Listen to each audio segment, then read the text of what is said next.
متابعين مطبخ سناء، مساء الخير عليكم ومرحبا بكم.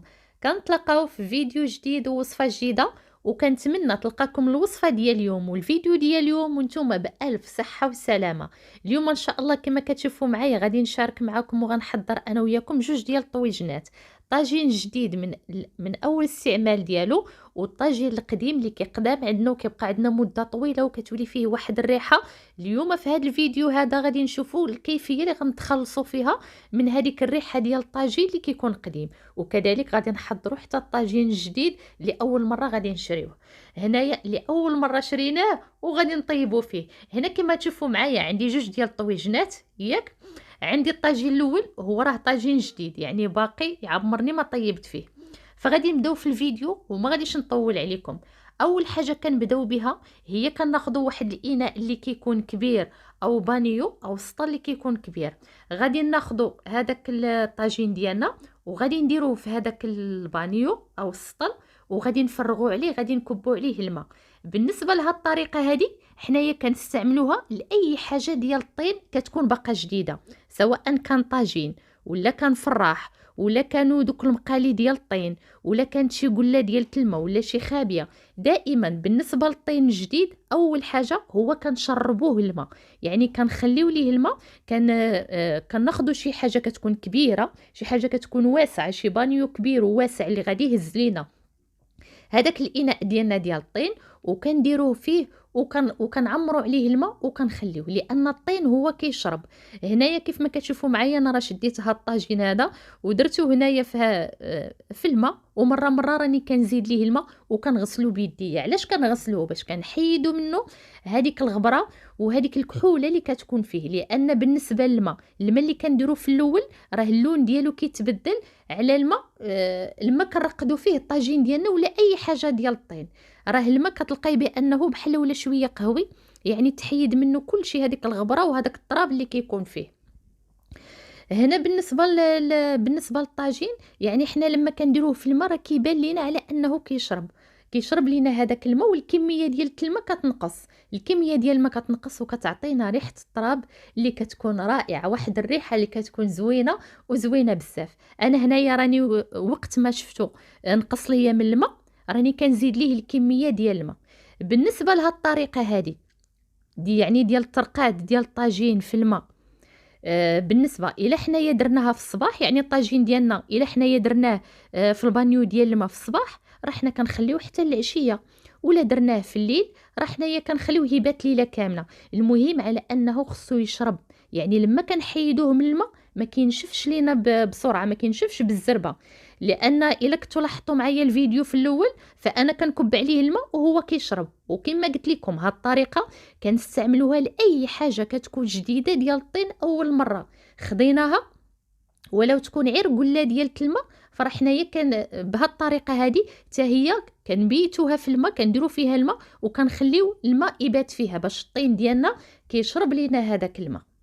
بالنسبه لهاد الطريقه اللي كنعطيكم هي راه احسن طريقه ممكن تستعملوها للطاجين الجديد، باش الطاجين كيبقى عندنا مزيان، وكذلك حتى الماكله ديالته او المرقه ديالته كتكون بنينه وما كيكونش كيحرق لينا وما كيتشققش لينا. بالنسبه للطاجين الا ما درناش ليه هاد الطريقه، يعني كيف ما خديناه جديد طيبنا فيه، كونوا اكيد بانه اول حاجه غادي يولي يحرق. ثانيا بان بعد الطياب الاول اللي غادي طيبي فيه المرقه ديالتك غادي تلاحظي بان هذيك المرقه كدير لك واحد الرغوه واحد الكشكوشه من الفوق، واحد الرغوه واحد الكشكوشه من الفوق. هنا كما كتشوفوا معايا ها نتوما شتو، انا راه خليته بات ليله كامله في هذا البانيو ديال الماء. كتشوفوا بان الطاجين ما شربش ليا الماء، ماشي بحال في الفيديو في الاول هو كيشرب، انا كنكب عليه الماء وهو كيشرب. ها نتوما كتشوفوا. بالنسبه انا غادي نجي لكم نكمل لكم الهضره على الطاجين الا ما درناش ليها الطريقه. غير بغيت نقول لكم واحد النقطه اخرى باش ما نساوهاش. هنايا انا خليته لما حيدته من الماء خليته حتى نشف مزيان. ها نتوما كتشوفوا يعني شرب الماء، شوفوا اللون ديالو دابا كيفاش تبدل. خليته نشف مزيان وخصو ينشف مزيان من الماء، لان الا درناه بالماء ديالو فوق النار غادي يطردق لينا. هنايا بالنسبه للمكونات اللي غنحضروا بها هاد الطاجين، عندي هنايا بصله اللي كتكون كامله بالقشره ديالها. غادي نحتاجوا الكاس ديال الزيت، بالنسبه زيت عاديه زيت نباتيه. وغادي نحتاجوا الملح. انا هنايا كتشوفوا معايا خديت هذيك البصله وقطعتها بالقشره ديالها. يعني لما كينشف لينا الطاجين مزيان من الماء اللي حنايا بيتناه فيه ورقدناه فيه ليله كامله وعطيناه الوقت ديالو خليناه حتى نشف مزيان، كناخذوا هذيك البصله بالقشره ديالها واخا بلا ما نغسلوها، بالقشره ديالها بكل شيء ليها، وكنقطعوها على هذا الشكل اللي كتشوفوا معايا، الشكل اللي كيكون طولي على هذا الشكل هذا. غادي نضيف ليها دابا لما قطعتها هانتوما كتشوفوا بكل شيء ليها، ما كنلوح حتى شي حاجه. غادي نضيف ليها الملح. شوفوا الكميه ديال الملح اللي انا درت، كميه اللي كتكون شويه بالزايد باش عندنا هذاك الطين ديالنا كيشرب لينا هذيك الملحه وكتولي المرقه ديالته بنينه. ودرت كذلك كاس ديال الزيت. بالنسبه للزيت اولا ما تكون زيت عاديه، زيت نباتيه، ما تكونش زيت بلديه، لان الزيت البلديه الا حنا درناها فوق النار فراه غتعطينا واحد الريحه وغادي يشربها الطاجين. وكذلك ما تكونش زيت اللي هي مستعمله، يعني فايت قلينا بها ولا طيبنا بها، تكون زيت اللي هي جديده. هانتوما كتشوفوا معايا المكونات اللي درت انا في الطاجين، لان الطاجين الا ما درناش ليه بحال هكا اول طيبه غادي طيبي فيه كيف ما قلت لكم غتلقاي بان في المرقه ديالتك كاينه واحد الرغوه، واحد الكشكوشه. هذيك الرغوه او ديك الكشكوشه اللي كتكون بيضه من الفوق هذيك راه ديال الطاجين، لانه ديال الطين لانه ما تروضش او ما استعملناش ليها الطريقه، يعني ما حضرناش، هي راه طريقه اللي زوينه وزوينه بزاف. دابا بعد ما قطعت فيه المكونات كامله هانتوما كتشوفوا معايا انا راه شعلت النار، كنشعلوا البوطه وكنقصها. وكيف ما شفتوا انا راني دايره الفرن الكبير، وممكن كذلك تستعملوا يعني الفرن الصغير، ما كاين حتى شي مشكل، غير النار ديالنا كنقصوها كنقتلوه العافيه وكنخليوها على المهل. درت هذيك الحديده ديال الطاجين اللي كتكون دائما ضروريه، الا ما عندكش الحديده غادي ديري مقله ثقيله، وكنحطوا الطاجين ديالنا فوق النار وكنخليو هذيك البصله. اذا هنايا كيف ما كتشوفوا معايا وكنخليو البصله ديالتنا كنخليوها طيب مزيان حتى كتنزل بحال كنطيبوا الطياب العادي، ومره راه حنايا كنحركوها. انا هنايا كتشوفوا معايا انا دابا في الاول راني حركتها بمعلقه، ولكن بعد ذلك غادي نحيد المعلقه وغادي نستعمل يديا، لاننا شي حاجه عاديه على اننا نستعملوا يدينا. حنا دابا ما كنطيبوش ولكن كنحضروا الطاجين ديالنا وكنوجدوه للطياب. بالنسبه لهذيك الزيت هذيك اللي عندي انايا في المعلقه هانتوما كتشوفوا انا راه دهنت بها الغطايه او المكب ديال الطاجين، درت عليه ودهنته كامل.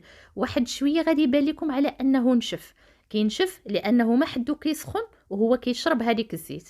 هنايا كناخذ كذلك الزيت من الطاجين وكنبدا كندهن في الجناب، كندور على هذوك الجناب ديال الطاجين كاملين كندهنهم بهذيك الزيت وبهذيك البصله، وكنحرك البصله وكذلك كنهرسها شويه بيديا باش كتطلق ليا هذاك الماء ديالها وكتخلط مع الملح، وكذلك حتى الطاجين كيشربها، لان دابا الطاجين اي حاجه درناها فيه غادي يشربها. ولا طيبنا فيه طياب يعني طياب بلا ما نستعملوا هاد الطريقه هذه راه كيكون فيه حتى واحد المذاق ديال التراب، المذاق ديال الطين ماشي التراب، المذاق ديال الطين، يعني المذاق ديالو كيكون مبدل، ما كتكونش هذيك المرقه بنينه، كتكون هذيك المرقه كيكون فيها المذاق ديال الطين. فضروري من انه خصو يعني يبات في الماء ياك حتى كيشبع ماء مزيان وكيشرب الماء. وكنديروا ليه البصله بهذه الطريقه هذه.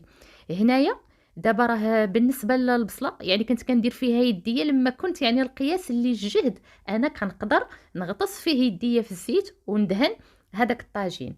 بالنسبه لدابا لما كتسخن لينا مزيان فرحنايا كناخذوا واحد المعلقه ديال الحديد وكنبداو كناخذوا من الزيت وكنكبوها على الجناب. هانتوما غادي تشوفوا معايا في المقطع ديال الفيديو كنبدا ناخذ من هذيك الزيت وكنبداو يعني كندوروا على دوك الجناب ديال الطاجين كندوروا عليهم كاملين. هانتوما كتشوفوا معايا راه الفيديو كيوضح كلشي، فراه طريقه سهله وحتى البصله هي كطيب مزيان، كطيب مع دوك القشور ديالها بكلشي ليها.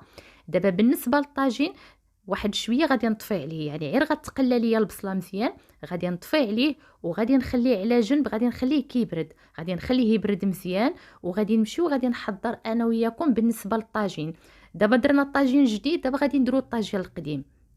الطاجين القديم حنا كنعرفوا بان الطواجن مع المده كتولي فيهم يعني واحد الريحه. بالنسبه لهذيك الريحه اللي كتكون راه غير الريحه ديال الطياب وديال يعني ديال الطياب اللي كنكونوا حنايا طيبنا فيه، لاننا حنا كنطيبوا فيه كلشي، كنديروا فيه الحوت، كنديروا فيه المرقه، كنديروا فيه الدجاج، ممكن نديروا فيه زعلوك، كنديروا فيه البيض. وكما كنعرفوا بان الطين يعني راه كيشرب لينا دائما اي حاجه حنا طيبناها، راه هذاك الطاجين ديالنا كيشربها. اي ماكله حنايا طيبناها الطاجين ديالنا عتي كيشربها، مع المده كتولي فيه الريحه. هاد الطريقه اللي غنعطيكم دابا احسن طريقه غادي ديروها للطاجين الا ولات فيه الريحه، راه كيولي بحال جديد، يعني بحال يلا شريتيه. غير هو كيكون مصاوب، ما كيحتاجش للترويض، ولكن الترويض ديالو هو هادشي اللي كتشوفوا، هادشي اللي غتشوفوا دابا معايا. هنايا كتشوفوا معايا عندي هنايا الفرينه اللي باقي فيها الجمر وباقي فيها الرماد سخون. بالنسبه الى طيبنا طاجين ديالنا فوق الفاخر، كتحتفظي اختي بهذاك الفاخر، ولا مثلا شويتي، المهم على انك تكون الفرينه ديالتنا يعني عامره بالفاخر. يعني اي حاجه حنايا درناها بقات لينا الفرينه او المجمر ديالنا بقى لينا فيه العافيه، بقى لينا فيه الجمر على هذا الشكل، وكذلك حتى الرماد باقي سخون. كناخذوا الطاجين اللي كيكون قديم، وكناخذوا هذاك الجمر كامل وهذاك الرماد وكنكبوه وسط هذاك الطاجين، كنكبوه وسط هذاك الطاجين. هو راه غادي يسخن لينا الطاجين ديالنا مزيان، وهذا الشيء اللي بغينا، وكنديروا ليه الغطاء ديالو وكنخليوه على جنب حتى كيبرد هذاك الجمر وكيبرد لينا الطاجين وكيبرد لينا الرماد. هاد الطريقه هذه كنستعملوها كيف ما قلت لكم الطاجين اللي كيكون قدام عندنا ولات فيه الريحه. هذيك الريحه راه كتكون على الريحه ديال الطياب، اي حاجه كنطيبوها الا وهذاك الطين ديال الطاجين كيشربها، اي حاجه طيبناها الا والطين ديال الطاجين كيشربها. انا هنايا بعد ما عمرته بالجمر والرماد رديته فوق نيت فوق الفاخر، رديته فوق الفرينه. بالنسبه انايا الفرينه راه ما عنديش فيها دابا الفاخر، عندي فيها غير الرماد اللي سخون، الفاخر كامل درته وسط الطاجين. غادي نغطيه وغادي نخليه حتى يبرد. هاد الطريقه هذه كنعطيها ليا نيت واحد السيد اللي كيبيع الطواجن، راها طريقه زوينه وهي اللي كندير في الطواجن. يعني لما كيتعطلوا واحد شويه راه ما كتبقاش فيهم الريحه بصفه نهائيه، بحال كنعاودوا نطيبوه. المهم اي حاجه طيبتوها شويتي على الفاخر ولا طيبتي طاجين على الفاخر، كتخلي هذاك الفاخر ديالك وكديريه في طاجين اللي كيكون عندك قديم. اذا دابا الطاجين القديم حطيناه حتى هو، كنرجعوه هنايا للطاجين الجديد. هنايا البنات كيف ما كتشوفوا معايا دابا راه برد. دابا منين برد كناخذ هذيك البصله وكنعصرها، وكنبدا يعني كندهنوا الطاجين ديالنا مزيان بهذيك الزيت اللي حنايا قلينا فيها البصله. وكناخذوا هذيك البصله كنحكوا بها الطاجين. يعني هذيك البصله كنردوها بحال الحلفه اللي كنحكوا بها الطاجين ديالنا. ها نتوما غتشوفوا معايا في المقطع ديال الفيديو انا راه درت على الطاجين الجناب ديالو كاملين، وكذلك من الوسط كتشوفوا حتى اللون ديالو كيتبدل. دابا هذا راه باقي ما طيبتش فيه نهائيا، شوفوا اللون ديالو كيولي بحال راكي مطيبه فيه. وما كنساوش كذلك ديك الغطايه ديالته، هذاك المكب ديالو حتى هو كياخذ حقه، لا من الماء ولا من هاد الزيت هادي. بالنسبه للطريقه كنستعملوها في الداخل وكنستعملوها في الخارج، هانتوما كيف ما كتشوفوا معايا. وكذلك راني غادي نقلب الطاجين، كذلك غادي نقلبو من الجهه التحتانيه. هانتوما غادي تشوفوا انا هنايا راني خضيت هذيك البصله وعصرتها مزيان ودرتها في الغطايه. نتوما راكم غادي تخدموا في الكوزينه يعني فوق البوطاجي، راه كتجي الخدمه سهله. انا هنايا حيت جالسه في البالكون فشويه يعني ما كنتش مرتاحه بزاف، يعني ماشي بحال البوطاجي. ها نتوما كتشوفوا كندهن الطاجين بهذيك الزيت مزيان، وهاد الطاجين هذا راه هاد الزيت كامله غادي يشربها، هاد الزيت كامله. يعني لما كنخليو الطاجين ديالنا كيبات فيها راه كينشف وكيشرب لينا هاد الزيت. ها نتوما كتشوفوا انا راه قلبته للجهه التحتانيه وكذلك دهنته، كندهنوه مزيان. دابا بعد ما دهنته غادي نحيد هذيك البصله كنرميها، وغادي نخلي الطاجين في واحد البلاصه حتى غادي ينشف مزيان، وغادي يشرب ليا الطين ديالو، غادي يشرب الزيت. وهذا هو الطاجين. دابا راه ممكن طيبوا فيه عادي، كتشوفوا اللون ديالو كيفاش كيتبدل، راه طاجين اللي جديد باقي اول مره في الاستعمال ديالو. عطيتكم جوج طرق، الطاجين الجديد والطاجين القديم، بجوجهم راهم طرق اللي زوينين وغادي تحتاجوهم وساهلين. وحتى الطاجين القديم راه الا جربتوا فيه الجمر والرماد لما كيكون يعني لما كيكون الفاخر شاعل، يعني كنديروا فيه الفاخر مع الرماد كيكون شاعل، كيحيد منه هذيك الريحه كامله ديال الطياب وديك الريحه خايبه، لاننا واخا كنغسلوه كتبقى فيه الريحه. انا هنايا بغيت نشارك معكم هذا الغريريف ديال الطين اللي غادي ناخذوه وغادي نزوقوه بالقطران. خديت هنايا 5 دراهم ديال القطران، ولكن انا راه عندي قطران اللي داك القطران الرقيق. هو من الاحسن تاخذوا القطران كما كنقولوا اللي كيكون ثقيل، داك اللي كيكون غليظ، حيت كاين الرقيق وكاين القطران الغليظ. هذاك الغليظ هو اللي كيتستعمل هكا، اللي كيزوقوا به دوك القلات ديال الطين، وكيزوقوا به كذلك الغريرفات ديال الماء، هو اللي كيستعمل باش ما كيسيحش لينا لانه ما كيكونش جاري.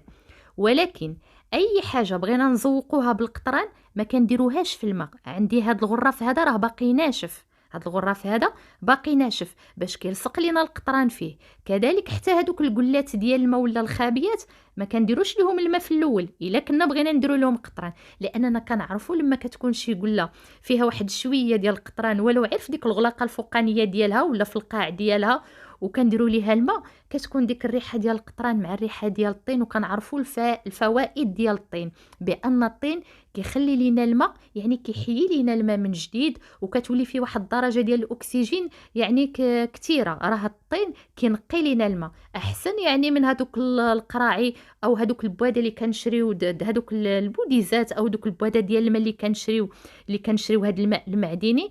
راه من الاحسن على اننا حتى لو اننا شريناه ناخذوه ونكبوه في شي حاجه ديال الطين، لاننا كنعرفوا بان البلاستيك يعني عنده واحد الضرر، ولكن الطين لا. الطين قد ما بقى فيه الماء قد ما كينقي لينا الماء وكيصفي لينا الماء.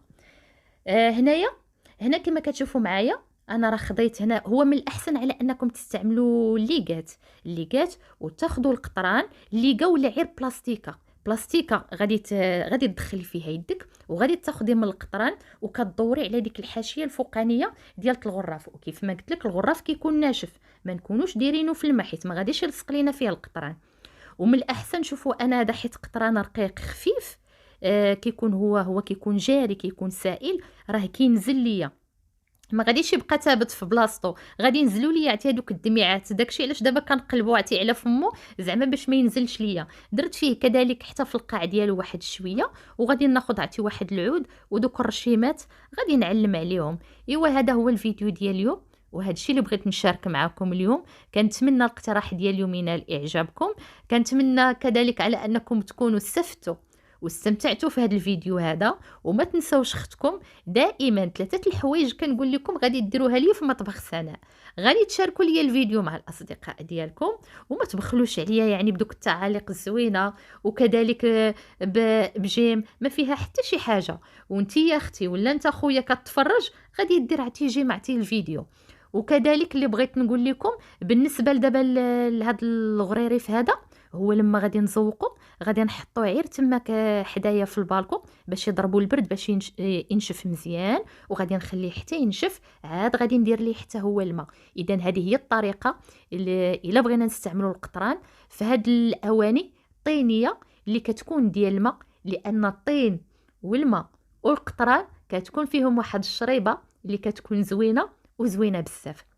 بالنسبه للفيديو ديال اليوم سالا، اخر حاجه غنقولها لكم هي بسلامه عليكم، ولكن تسنوني ان شاء الله في الفيديو الجاي وبسلامه عليكم. وما تنساوش داكشي اللي وصيتكم، حيت الحباب راه ما كيتوصاوش. 3 الحوايج غديروا مع مطبخ سناء، هو البارطاج ديال القناه باش تعاونوا لي قناتي، وكذلك دعموا لي قناتي، وغادي تدعموها بالتعاليق الزوينه، وغادي تدعموها بالمشاهده ديال الفيديو من الاول للاخر، وغادي تدعميها اختي ولا خويا وانت كتشاهد هذا الفيديو غادي دير ليا جيم. بسلامه عليكم.